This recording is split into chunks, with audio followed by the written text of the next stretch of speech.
Alright, so the final battle of the series has begun, and Yuka is summoning Mahoraga to fight against Dabura. Yes, this is like the big hype moment that everybody's been talking about. We'll go over the full chapter, but first of all, we didn't even know that Yuka had the 10 shadows up until this point. It was kind of mildly hinted at. We talked about that in last week's review, but now we know for sure that she does have the 10 shadows, and that, of course, she can summon Mahoraga. And no, I'm pretty sure she hasn't, like, tamed Mahoraga. And we'll get into that. But we're seeing that her brain tumor or whatever she has is like progressing faster than what they initially thought. And she's straight up experiencing dementia in the beginning of this chapter. Like she thinks that Mino is Tsurugi as she's like reminiscing on memories with Tsurugi. And they have her on like this plane because the plan is to release her from the plane airborne and have her like descent into Tokyo to take on Dabura that way. But before that happens, we see Dabura is greeted by Yui, the little brother of Mei, you know, that we've seen in the original series, who is now seemingly in his 80s, and he's freaking huge. He's like the size of, I guess, like a pro bodybuilder. And he also has like the Mei braid. He also claims to be the master of the new shadow style, and he has 3 kids with him that look the way that Yui used to look.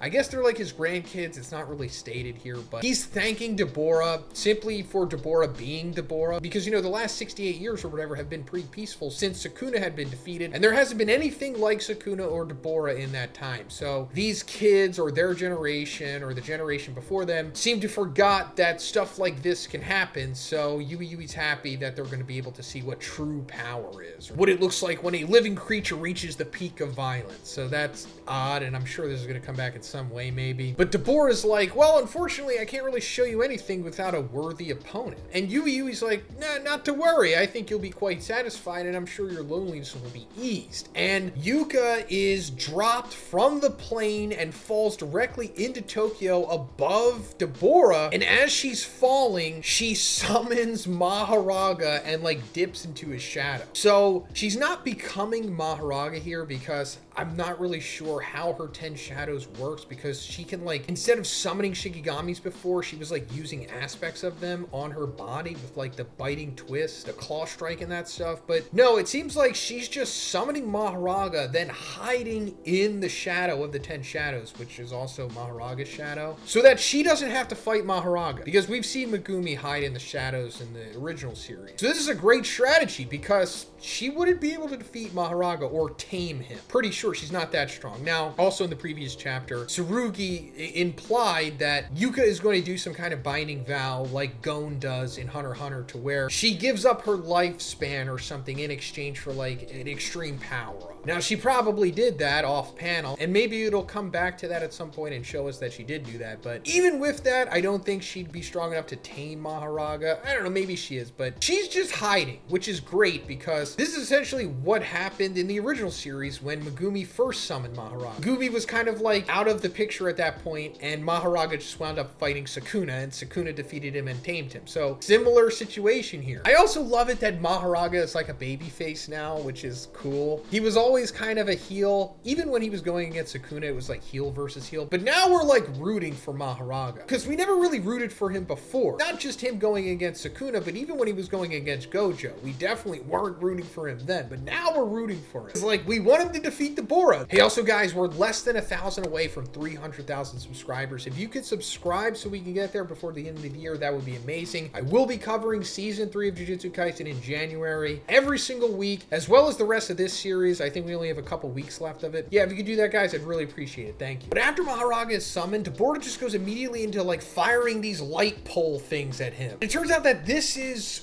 one of Dabura's curse techniques, because the narrator at the end of the chapter says Dabura's curse techniques, plural, are the first one we don't see that's blacked out and light. So either this is like a typo and it's just his curse technique and it's called blank and light, or he has 2 curse techniques, which is blank and light is his secondary curse technique. I don't know, but it says blank is murderous intent given tangible form, a concept impossible for Earthlings to even describe in words, passed down through the Diskunte tribe, even though it is literally described in words here, but that's fine. So that's pretty cool and very gay. Murderous intent given tangible form. So is that what this is? These light pillar pole things? Is that the murderous intent given tangible form? Or is this just light? And we just haven't seen his murderous intent given tangible form yet. I don't know. We've only seen this in 3 panels so far. And the only exposition that we got on it is what I just said. So I guess we'll get more into this in the next chapter, but this is pretty fascinating stuff. I didn't expect Dabura to have this ability. To be honest, I didn't really know what to expect of his ability at all. But he just summons these things at will, piercing Mahoraga. He can even make like a tower out of them that he's standing on. And Mahoraga's not being killed by this. He's kind of just messed up big time. And the final narration that we get is, for the first time in recorded history, Mahoraga's adaptation towards an extraterrestrial curse technique begins. So that's really cool because it's true. Mahoraga's ability is said that he can adapt to any and all phenomena.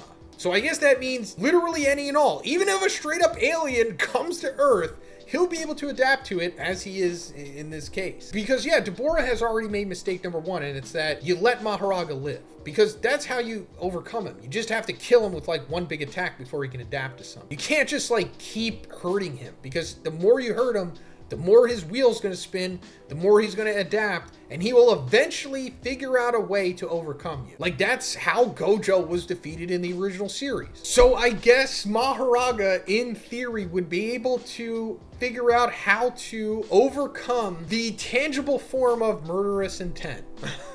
Something like that. Now, also, I don't think Mahoraga is necessarily going to be the one that saves the day here. It's going to be pretty fun seeing him going against Dabura, but if he is the ultimate reason why Dabura is defeated, then that's kind of just rinsing and repeating and going back to the well that the first series did. Also, Yuji hasn't come yet, and if Yuji doesn't come, then wow, what a fumble. But I think it would be more interesting if Dabura does kill Mahoraga, because then the Rumelians are going to be upset with him, because Mahoraga is technically a Kallian to them. Yes, also technically, Mahoraga isn't a cursed spirit, he's a Shikigami, but it's all the same stuff, and he looks just like a cursed spirit. And I don't care about the semantics of it. He is essentially a cursed spirit, therefore he's essentially a Kallian to the Rumelians. So if Dabura kills him, then they're going to be like, why'd you kill him? He was a Kallian. And then that can create some interesting conflict there, because Dabura's already kind of annoyed with the Kallians anyway, because they were essentially the reason why Dabura had to leave Sumeria in the first place. Because a Kallian killed the Diskunte tribe leader's daughter, and the Diskunte don't care about the Kallians in the first place anyway. They're not supernaturally connected to them the way that the Rumelians are. And they don't have a religion connected to them the way that the Rumelians do either. So that would be a fun aspect to explore. Now, as for Yuka, I guess she's just chilling in the Ten Shadows realm, or the Ten Shadows shadow, wherever you go when you go inside there. And she's just gonna wait for this all to blow over, I guess. I mean, who really knows where she is mentally in a battle sense? I mean, yes, she's experiencing dementia, as we saw in this chapter, but as for like battle IQ, I mean, she's cognizant enough to summon Mahoraga, but you know, who knows what's going to happen after that. But I guess she's just waiting for this to blow over, or for Mahoraga to either win or lose, or just use Mahoraga the same way that Sukuna did and allow him to gain enough data from Dabura, and then she's going to use that data in order to defeat Dabura herself. And then also, at the beginning of this chapter, she says that in a flashback that her friend was possessed by a vengeful spirit that couldn't be graded, which I guess means it was just too weak, and that Tsurugi eventually helped her to defeat it. And she also says in the beginning of this chapter that if I get to be reborn, I'd like to be the older sister next time, to which before she leaves the plane, she changes that to I'd like to be the little sister again. So does this mean that if Yuka does wind up dying in this fight, maybe not necessarily to Dabura, but maybe like the brain tumor kills her or something first, then technically she's not being killed by Jujutsu, and therefore she can be reborn as a vengeful cursed spirit, or just a cursed spirit in general, and then maybe she becomes like Tsurugi's Rika or something, because Tsurugi technically has the ring. So maybe she inhabits the ring again, and then we have like the whole Rika and Akotsu thing happen over again, but now it's Yuka who is like the new Rika with Tsurugi. That would be interesting. Very sad, of course, but this series isn't really meant to make you happy anyway. We learned that in the first series. But let me know what you think about all this stuff in the comments, guys. If you liked it, please give it a like, and please subscribe if you haven't already. Have a great day, and I'll see you in the next one.